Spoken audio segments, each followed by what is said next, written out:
welcome to the 2025 Benton Fighting Panther Preview with Brad Harris. And, Coach, it's been another good offseason for the Panthers. Great offseason in terms of the weightlifting championship again, and a really good 7-on-7 season. Right. We, that's when we always feel like we can make some progress, and from January till now in the weight room. And we've had another successful year.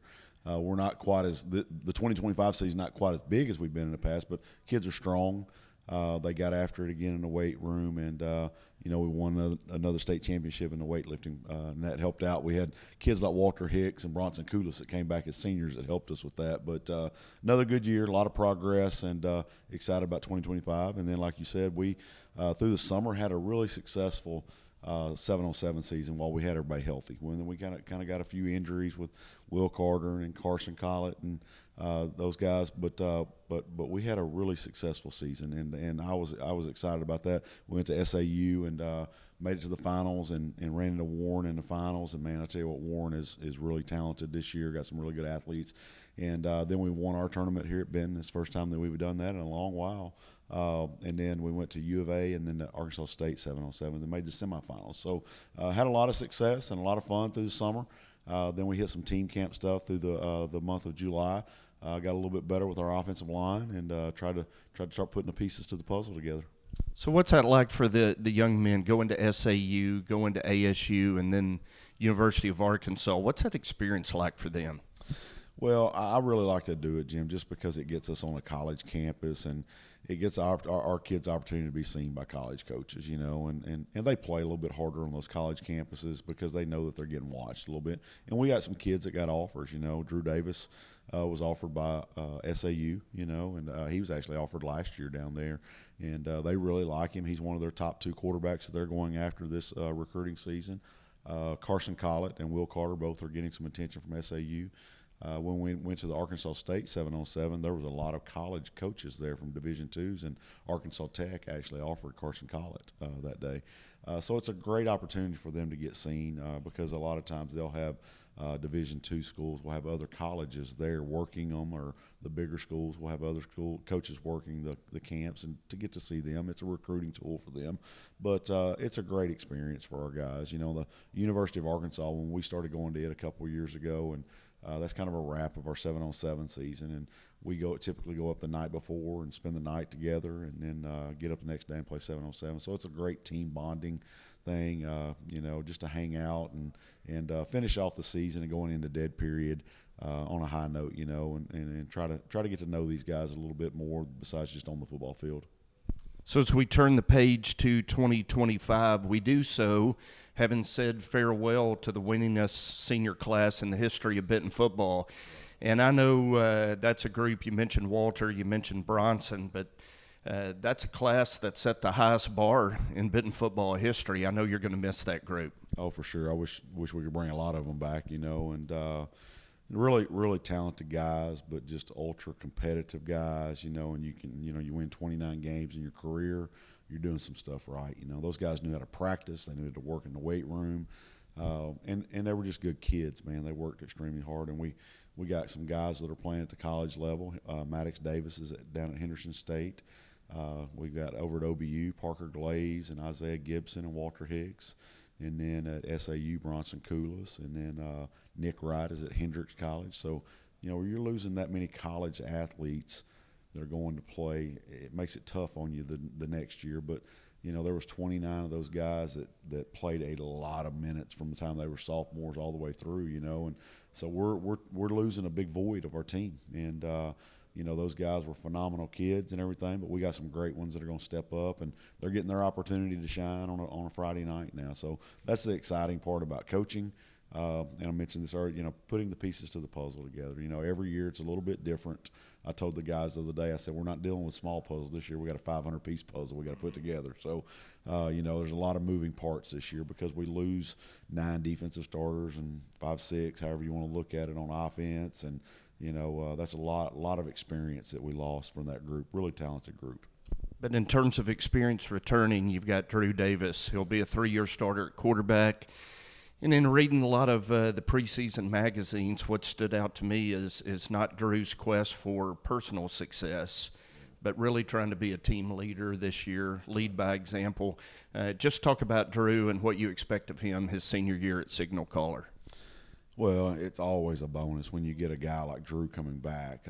He started for 2 years for us. He's got a lot of experience under his belt, and from a quarterback position, that's big time, and our guys look at him as our leader, and he's always looking to build as a better leader, and you can tell that about Drew. He's an awesome kid. He's a good quarterback, but he's a great kid, and he tries to lead our guys in the right direction, being verbal at practice. And that's not Drew a lot of times. Drew's not a big rah-rah guy type guy, but he's trying to step into that role and push guys and things. And as a senior, I think he feels more comfortable doing that. As a sophomore and junior, maybe didn't so, especially like we talked about with the senior class we had. They were really good kids and good leaders and everything, and Drew just kind of fit in there. But this year he's really pushed a little bit harder weight room wise. Has been a really good leader in our weight room for us. Him and Madison Hurd, a junior lineman, they really picked it up. They were kind of our guys that got everybody hyped up a little bit in off season, and I'm real proud of that effort out of Drew. And he's going to have some experienced receivers to throw to this year. Yeah, that's the good thing about it. We lose some really talented guys, but we do have Carson Collin and Will Carter back, and they're like peanut butter and jelly, man. They've been together since what, 6th, 7th grade and been playing, and that when you think of Drew, you think of Will and Carson. They're really good kids. They're both mirror images of each other. Both 5'9", 5'10", 165 pounds that can go. They're real savvy route runners, explosive kids. They've both been battling some injuries this summer, though. We got to get those guys healthy and get them ready. But really talented kids, and they're all kind of on the same page. Like I said, Drew kind of understands where they're going to be in their routes, and they know where Drew's looking to throw the football and stuff, just because of the chemistry they've developed all the way through their careers. And then we talk about running back, and that's where some of the 500 pieces come in, because you're trying some new guys at the position, quite frankly. We are. Last year we had Gunnar Deaton that moved in, and Gunnar, he moved here from the Chicago area, and he had been playing DB, so we tried him at DB last year as a junior, and we knew that he played a little bit of running back, but then he tore his meniscus and was out all year. It felt like he could have helped us last year. This spring we kind of started playing with him just a little bit at some running back and safety, and this summer it got to the point we had some guys that were out and everything. We threw him at running back, and we really like what he's doing at running back. I feel like he's probably a better offensive player than he is defensive player, and Gunner's a real strong, quick, elusive kid, powerful. He won the 181 division in weight meet this year, so he's got the physical tools that you look at. You look at him in stature, he's not a real big guy as far as the height. He's shorter, but he's real stocky, quick, got really good vision. And that's one thing that we noticed immediately out of him when he put him in some team camp situation, really good vision. So excited about what he's doing for us from a running back position right now. And a lot of people will not know him when he gets out there, but we've also moved Bryson Griffiths from receiver to running back. He's still playing receiver some, but Bryson has looked really good, explosive athlete, one of our best athletes on the team, can run, jump, catch the football. So we're trying to get the ball in his hands as much as possible. And then we also have Brendan Murdoch, a kid that moved over here from Bryant at the end of school year, and we feel like Brendan's going to be a kid that can push in the middle. We like what he does between the tackles. Bryson and Gunner are probably a little bit more explosive than he is, but man, he runs the ball tough between the tackles. And then a kid that we like a lot is C.J. Sellers. I love C.J. Man, he's a great kid, always got a smile on his face, but he's not very big. He's 5'4", 135 pounds. But man, he is explosive. He sees the seams well and everything. He's that kid that you look at on film and go, man, he's not going to hurt you. And all of a sudden, he's gassed you for 20 or 15 or 25, or he's took one to the house on. He gave us a really good look this week in practice, and I think he's going to end up contributing this year as a running back. So we got 4 guys that we're really working in there right now. Last year we lose Luther Tucker as a senior, and then T.J. Williams moves, and we felt like we had a really good one coming back in T.J. and had a couple other guys move also, and Emory Moore and Taylor Henderson, some of those guys. So, we're trying to piece that one together, and right now we feel like we got some good pieces. Offensive line, you lost some real veteran leadership, 3-year starters. Talk about the personnel there and how it's coming together. Well, we got 2 guys with a lot of experience back, and that's what we like. It's tough to replace the guys that we lost, and Isaiah Gibson and Parker Glaze and Daniel Jordan, all those guys. Jackson Kendricks down at SAU, we walked on. It's a kid that a lot of people don't know is playing college football, but loves football. Is down there, and he's getting after it. But we do have Garrett Pilkington back that started every game last year at center for us. And then we have Madison Hurd, who ended up playing most of the year for us because of some injuries, and we were just real deep last year on offensive line, or Madison probably plays early, but he got a lot of valuable experience and played left guard and left tackle for us, and right now we're playing him at left tackle. And then Garrett, we moved out to right tackle, and we feel like we need to get those guys on the edge real solid and everything. So we've got 2 veteran guys. A guy that we felt like might have contributed last year but tore his ACL was Eli Cunningham. So we got him back for his senior year. He's still trying to get that knee in shape and everything. He's moving better and everything every day, but really feel like he's going to be a piece that we can utilize in the middle. He's going to play one of our guard positions and really come on. So we've got a couple of guys that have played just a little, but the main 2 are the guys on the edge. A couple of young guys that have kind of surprised us a little bit. Barrett Pettit is a sophomore. Last year you saw him in junior high. It's all new to him, as far as the speed of the game and everything, but we feel like he's going to settle in and be a good one for us. Sam Harris is a kid that was hurt last year. Been in baseball, come back over. He's gained about 20 pounds or so, up to about 235, playing him at center.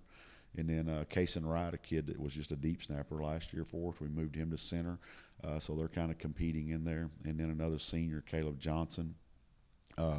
He's competing at center and guard for us. So that's kind of our guys. Jaron Ginther is a kid that broke his ankle in spring football, and we're getting him back now. Hopefully, next week he'll get a little bit more involved. Really don't know how much he'll play if he plays next week in the Salt Bowl, but we'll get him back from the meat of the season, and that'll be big, But, we lost Brody James, a kid that we felt like would have probably started for us. He's got a back injury, and he's done for the year. So, we a little bit thinner than what we were last year up front, but the guys that we do have are working really hard, and we like the guys that we got that we're putting together right now.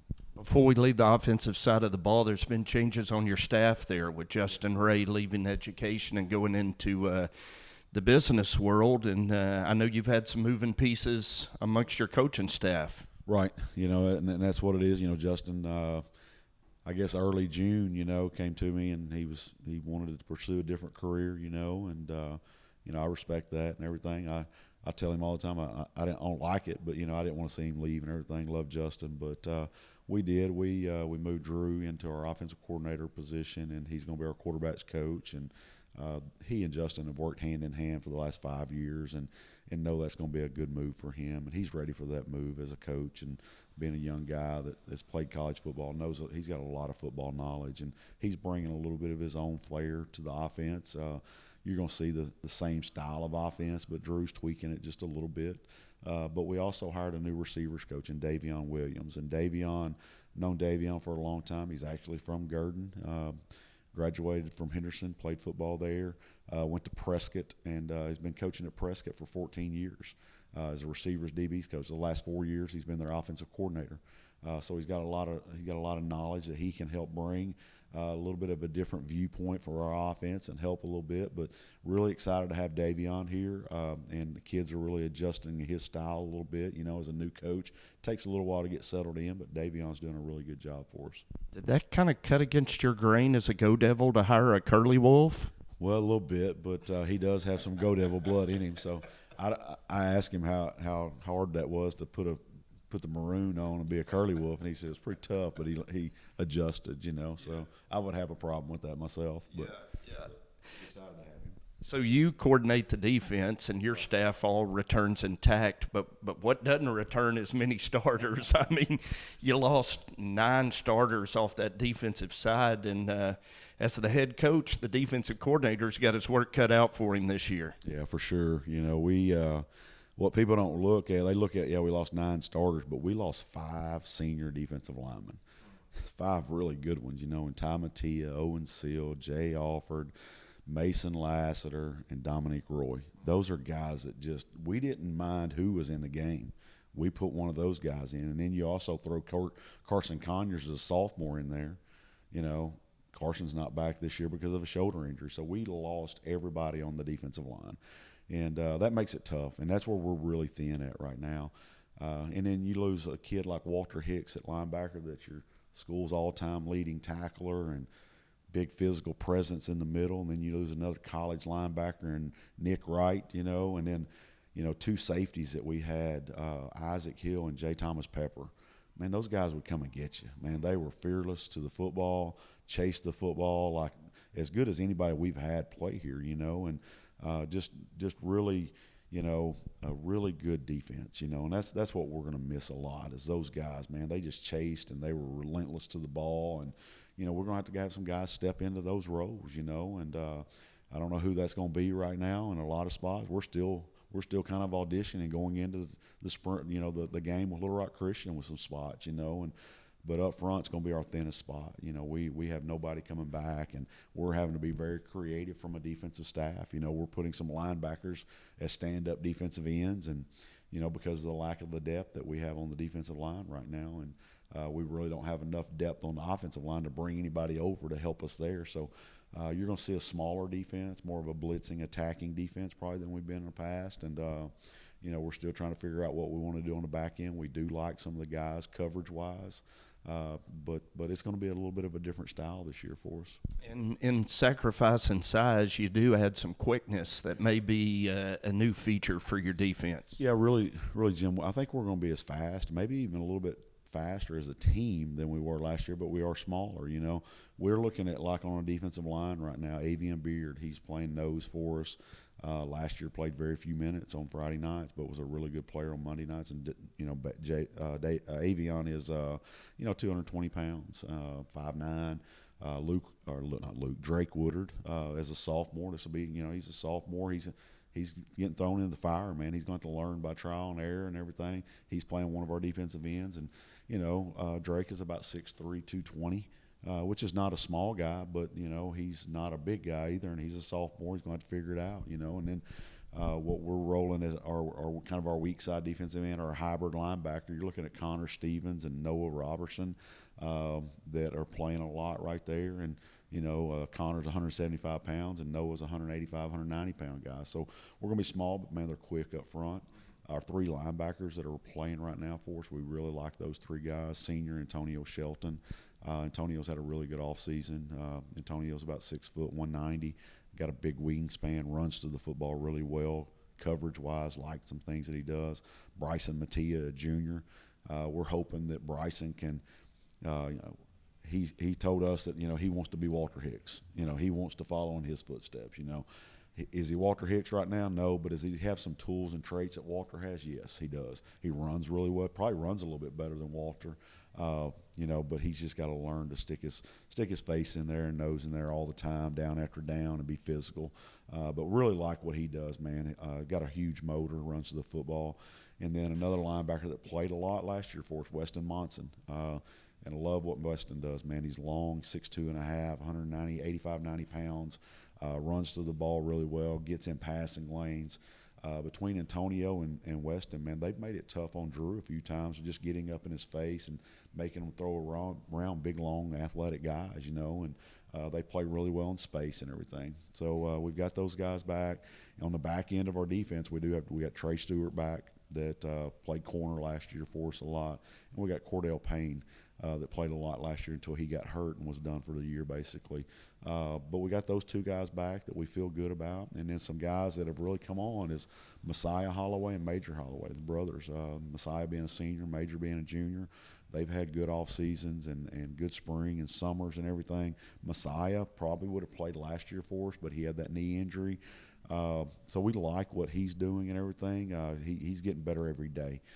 He's a little bit better man coverage-wise, so you're probably going to see us play a little bit more man between he and Trey, and Major's doing the same thing. Major's a little bit thicker, and we're playing him kind of a nickel situation a little bit and at corner. So we've got those 3 guys. A.P. Lewis, a sophomore that played corner and receiver last year. could play receiver for us, but we have a huge need at corner right now in the back end of our defense. So you're going to see him play a lot. Athletic guy that can run. Connor Blankenship is another kid that's a corner safety type guy. Logan Hipskin, a kid that didn't play for us last year, has come back to the football team. He's going to factor in somewhere back there, give us some minutes. Jude Turner, sophomore, man. If he was healthy right now, he would be factoring in, but poor guy's got one broken thumb and a cracked wrist, and hopefully we can get him back next week. But he's a kid that we feel like can help us a little bit.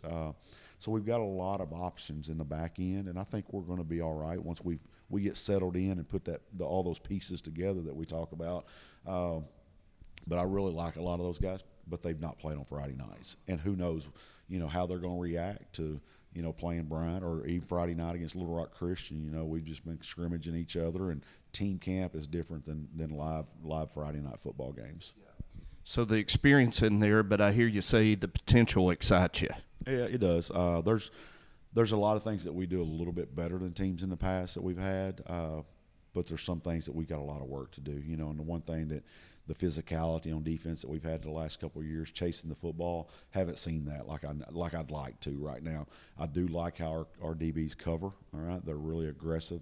They cover a lot better, but we do got to get more aggressive, more physical in the run game, and and that comes from just a little experience, but also up front right now that's hurting us a little bit, and we're having to do a few things just a little bit different than we've done in the past, and we're having to rely on a lot of speed, so that's what we're going to have to do. Maybe the deepest part of the team is the kickers. I tell you, the kicking competition at the Maroon Gray last Friday night was fun to watch. It is. We've got 4 guys that a lot of schools would like to have. Gabe Wilbur, he's a lot like his brother was.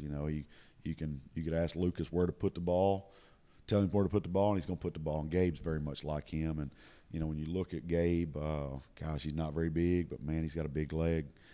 He's very consistent putting the ball in the end zone and kickoffs, and that's a weapon. When you're making a team drive 80, that's huge. Big benefit for your defense, and Gabe is doing a really good job with that. And then he's by far our most consistent field goal kicker right now. But you behind him, you got senior Gavin Betts, you got junior Dawson Daves, and you got sophomore Evan Pianalto that are all pushing him. And he knows that he has to have good days. I keep tally every day. When we have our kick periods and stuff, and I tell them it's a competition. And right now they know that. They miss one and they're like, oh, they know that I'm keeping down. I rank them out each week and let them know kind of where they're standing, 1, 2, 3, 4. And right now, Wilbur has been by far the most consistent one with field goals and kickoffs. And we want a guy that can do multiple things with it, and we try to directional kick on kickoffs, and all of them are capable of doing that. And it's a great competition to have, and they're all close friends, and they know that. But we're excited about that. Like I said, we got 4 guys. Hopefully they can all stay healthy for us. But if something happened to one of them, we feel good about that. When you think about, being on the eve of the season, what is it you're most excited to see from the 2025 team? Well, the biggest thing is for me is it's exciting every year. I mean, I hate losing the guys that we lost last year, but the exciting part is it's a new year, a new team, and a new challenge for us as a staff and everything. And the biggest thing that I'm looking for is how is the youth and inexperience, how are we going to react Friday night against Little Rock Christian, against a good quality team. I think that a lot of the physical tools are there. We're a different team, but we're still a good team. And I just want to see how they react to playing somebody else in a game situation. Like I said, in 7-on-7, it's all fun, and we've had a lot of success. And in team camps, it's all good. But until you get in the heat of the moment and everything, and how do you respond to that physicality, that toughness, hey, they got us one play, I've got to bounce back and come back. And that's what the group that we had last year was so tough-minded. So I want to see how these guys respond to those situations through a game. I believe some ability's there, but how do we handle the mental approach of the game is kind of my question mark with a lot of this team right now, offensively and defensively. When you look at the schedule, you jump right into the fire, right? You got, the Hornets here. Then you get North Little Rock. Harding Academy didn't renew, and you replace them with Little Rock Parkview. So the non-conference schedule is unforgiving. Yeah, for sure. I don't know who made that schedule, but, I've had a lot of people go, man, what was you thinking? Well, we had Harding Academy in there. Not that they're an easy opponent or anything, but, they felt like it was just best for them to go a different direction. Had a head coaching change, things like that. I get it. But there was either the only option was to play Parkview or have a week off. And I didn't want to have 2 weeks off in there, and early in the year. So, but everybody knows Bryant's Bryant, and they're reloading. They don't have to rebuild anything. They just reload and plug and play guys. Don't matter who graduates, they've got somebody just as good coming back. And, people are saying that this may be their deepest team and most athletic team they've had. They've had a couple of guys that have moved in to add to that depth, and so we'll see. We'll be challenged like always, but last year a lot of people didn't give us a chance either. And last year we had a 28-24 lead going in the fourth quarter, and we just wasn't able to hang on because of the depth factor and all that. And that's where they wear us down, and it's not going to change this year, But our guys, I know this. We're going to go out and we're going to play hard. We're going to play fast, and being at home, hopefully that gives us a little extra, mojo, and it's not going to be easy, but we know that. But we also like starting off with the best team in the state of Arkansas. They let us know where we're at, things we need to work on, and we always rally the troops and try to get them going, North Little Rock is going to be a different team this year with Brad Bowden coming over. They've had a couple of kids that have moved over there already, and North Little Rock's been a power for years, and they're going to get it going again in the right direction. And when Coach Reed was there, he and I have been friends for a long time. They needed a game, we needed a game, so we hooked up. So we're going to continue playing them, but that's going to be a great game for us. Playing two of the most athletic teams in the state will get us ready for conference play. And then Parkview's your 3-time defending 5A champ. And I think they lost a really, really good class, kind of like what we did, but they're going to reload. Bobby Bolding taking over. Every team he coaches is going to be well coached, and they're going to play hard. So we know that's going to be a tough ball game. So we got 3 tough ones, but our main goal is, hey, when we get to Jonesboro, we're ready to go win a conference championship, compete for a state championship. Which you've done 3 of the last 4 years in winning conference championships and practicing on Thanksgiving Day. It's a tradition here. When you take a 30,000-foot overview of the conference this year, I know Jonesboro beat PA in their scrimmage Tuesday night. Looks like the conference may be a little tougher on the whole this year. Yeah, I think, Jim, that it's going to be very balanced. I don't know if we're quite as good as we've been, just being honest. And I think a lot of teams in the conference have gotten better. Jonesboro is always, they got numbers. They're a bigger school even than us, but they've got talent, and they're starting to put it together up there. Coach George is doing a really good job. He's only been up there a couple of years, and I expect them to be a lot better. I also expect even Sylvan Hills that didn't win, they're 0-20. But those guys, man, Coach Kelly's going to breathe some air into that program, and I've heard some good stuff about them. Coach Kevin Kelly at Sheridan, it's year 2, and they're going to see some change, in year 2 of the program. They've got one of the best players in the state of Arkansas, and the Stevens kid at running back, and then I think El Dorado is going to be a much improved team. We got to go to El Dorado. Their running back was really good last year. They're big up front. We saw them earlier this year. Got some athletes, got a quarterback back from last year, so I think they're going to be much improved. And, Catholic's going to be Catholic. And, they're going to play our tails off, and they kind of get up for us. West Memphis, I think, is still a little bit down, from everybody I've talked to. And Coach Newton's trying to get that thing going in the right direction.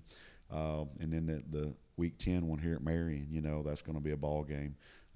Marion has some of the best athletes in the classification or in the state, regardless, and that's kind of turned out to be a little bit of a rivalry game for us for the distance that it is, and the last couple of years we've got on them. They eliminated us from the playoffs a couple of years ago when they probably shouldn't have. We didn't play well, and no excuse, but they played well. And I know Lance Clark is going to get them going, and they're going to come here in Week 10 and probably be a little bit hacked off of what we did to them the last couple of years, So, but I think it's going to be very tough, very balanced this year. Yeah, that rivalry really stoked about 515 last year in Crittenden County. So let me close on a personal level. This is year number 10 for you. Only the 4th head coach in Benton history to make it to 10 years. and 5 wins away from tying the legendary Dwight Fite as the winningest coach in Benton High School history. I know it's always been about the kids for you, but I know probably on a personal level, there's some. This could be a real big milestone season for you. Yeah, I look at it like I still look at it as when I think of Benton football, Dwight Fite is who I think about. I probably won't ever think about it as being Brad Harris, but Coach Fite is the cornerstone of Benton football. I guess just from me growing up in that era, knowing Dwight Fite and Benton football, but never thought I'd probably be in a situation like this. Just blessed to be here 10 years in, not thinking that we would have an opportunity to break a record, and didn't really know what the records were until you and I started talking one day. But just been very, very fortunate to be here. When I got here in 2014, Coach Nethery had done a lot of the work and got it going in the right direction and kind of laid the foundation. And I've just kind of continued to push and pull the wagon the best I can, And we've got a lot of good coaches here, and we've got a lot of good kids and everything. But it would be special to be that guy, to look at it and have the most wins in the school history and everything. And I don't know how many more years I'm going to coach, but hopefully I can get 5 this year and tie it or more, and break it. But when you're at a school this long, you don't see that a lot of times now, And I've always been the kind of guy that I wasn't chasing a job. I was chasing a place that I felt comfortable with myself and my family, and wanted to help build something. And I got to be a piece of this as a defense coordinator, and now there's a head coach. So it's been a lot of fun. And heck, I don't ever have any desire to go anywhere else. We've got great facilities here. We've got great community. We got great players that work really hard for us. When I talk to other coaches around the state and some of the problems they have, I don't have to worry about a lot of those problems. Do we have problems? Yes. But it's not a lot of the problems that some other coaches face, and we're just very fortunate to be here. And hopefully we can get 5 or 6 this year and tie it or break it. And that's a huge milestone for myself, but also for the Benton community. To win that many games. When you start talking about the success that Coach Fite had over his years, he was here for 15 years, and we're going to win more games in 10 than they won in 15. So that's a big time accomplishment for our football program. Yeah, and I know what's special is you and Coach Fite have a great relationship, mutual respect for each other, that makes it extra special. With Matt and Mason and all that M&M does to deliver the broadcast live on Friday night, it's another something that makes Benton football special. But I know what means the most to you, and especially your players, is to run out to the stands being packed. That's going to be the case in the Salt Bowl. Maybe just kind of close us out by talking about how much that community support and the presence of the fans in the stadium means. Yeah, that's always huge. It's a blessing to have Matt and Mason and them from M&M that put on a wonderful broadcast. You guys do a phenomenal job. Everybody that I talk to around the state is like, man, y'all's broadcast is hands down one of the best in the States, if not the best. And, it's great to have that. But, man, our kids feed off the emotion, the excitements. When you walk out of the tunnel, regardless of where you're at, walk out of the complex here and you see a packed house, standing room only, it just brings a lot of energy, a lot of excitement. And I know we're playing Bryant here, and people are going, well, we're not going to have 20,000. Yeah, you're right. We're not going to have 20. But if we can sell this place out, it'll be louder than 20,000. War Memorial, 50,000 seat stadium, 20,000 seems kind of empty sometimes. But I really feel like it's going to be a great environment here and against Bryant, but also every game. If we can pack this stadium and put 3,000 to 5,000 people in it, I think that's a win for the Benton Panthers. And our guys, like I said, it's a big boost for them, mentally when they walk out and see that, and then they hear and feel the energy from the student section, the ROTC, the band, everybody. But that's big for us, so come out and enjoy the night at the game. It's always better to get out in an environment than it is to sit behind the TV screen. You can watch it on replay or whatever, but come out and let's get live with it. I agree with Coach. We've got some long road trips this year, going to Jonesboro, to West Memphis, and to El Dorado, all three. So why don't you pencil those dates in as the dates you're going to watch the live stream. When the Panthers are at home here at the Palace, come on out and support these young men. Let's pack the Palace every Friday night and support them. As far as delivery of Benton Panther football, again this year it'll be premier sponsored by Everett Buick GMC. Once again, and we will also have Panther Live at Lost Pizza on Tuesday nights. Appreciate Chuck and the crew at Lost Pizza making that happen. And if you've never been a part of that, we start at 6:30. You can come early and eat, and it's great football fellowship every Tuesday night as we recap the previous week's game and preview the upcoming week, and we spotlight the players of the game and a couple of our seniors every week. So you can follow Benton Football online all season long at BentonPantherFootball.com, at Twitter and YouTube. The YouTube page is Benton Football Network, and we will have all of our Panther Live, all of our game broadcasts there, with the exception of the Salt Bowl. The Salt Bowl will be pay-per-view only, and the cost is $40, and you can find that on the Benton School District website. Coach, we're excited for a great 2025 season. Wish you the best of luck. Thank you very much, Jim. We appreciate everything you do, but also everybody in our community to help support this. Pulling off the Salt Bowl here and in a year of football, it takes a lot of people. It takes the village, and we need the village to get support behind the Benton Panthers this year. Yep. Looking forward to it. It's going to be a great 2025 season for our Benton Panthers, and hope you will join us on the ride. For Brad Harris, for Matt Johnson, I'm Jim Gardner. Thanks for joining us for the Benton Panther Football Preview.